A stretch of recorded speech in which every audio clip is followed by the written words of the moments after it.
मेरे 3 बच्चे हैं। मेरी वालदा पिछले दो तीन महीने से बीमार है। गुर्दे फेल हुए हैं, घर में सांस नहीं आ रही थी। मुझे तकरीबन 10 दिन हो गए अस्पताल बैठे हुए। मेरी अम्मी की तबीयत 10 दिन बाद कदरे बेहतर हुई है।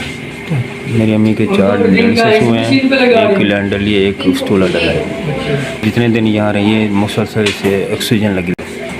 अभी मेरी अम्मी का बिल जो है ना 1,10,000 तक पहुँच चुका है। मैंने इनकी मिन्नतें की हैं भी ऐसे भी आए हैं, इनका बिल देना है। छोटे बच्चे हैं, किराए का घर है, घर के अखराजात करने बहुत मुश्किल है। बीमारी लग गई है इसलिए इनके रेगुलर डायलिसिस कराने हैं। किसी सरकारी अस्पताल में मेरी अम्मी का नाम नहीं है, मुझे डायलिसिस भी प्राइवेट करवाने पड़ते हैं। मेरी थोड़ी मदद कर दें, बिल में हिस्सा डाल दें मैं, ताकि अम्मी को लेने कुछ मैं खुद नहीं कर रहा हूँ, कुछ आप मदद कर दें ताकि मैं अम्मी को घर लेके जा सकूँ।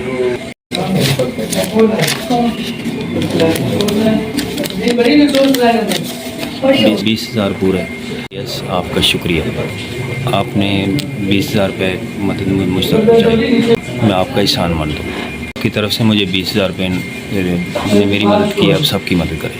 मैं मजबूर था, मैं आपका शुक्रिया किस लफ्ज़ में अदा करूँ। 20,000 मेरे लिए आप ज़रूरी थे, बहुत ज़रूरी थे। अभी मैंने और भी पैसे अरेंज करने हैं, आपने हमारी मदद की है, की मेहरबानी, आपका शुक्रिया। आपके भेजे हुए 20,000 रुपये मैंने आप वसूल कर दिए। आप अल्लाह पाक आपको इज़्ज़त दे, आपके कारोबार में अल्लाह पाक बरकत, अल्लाह आपको इससे भी ज़्यादा रिज़्क़ दे, अल्लाह पाक अपनी नेमतों से नवाज़े। आप इसी तरह लोगों की मदद करते रहें। मेहरबानी, आपके भेजे हुए 20,000 मुझे मिल गए।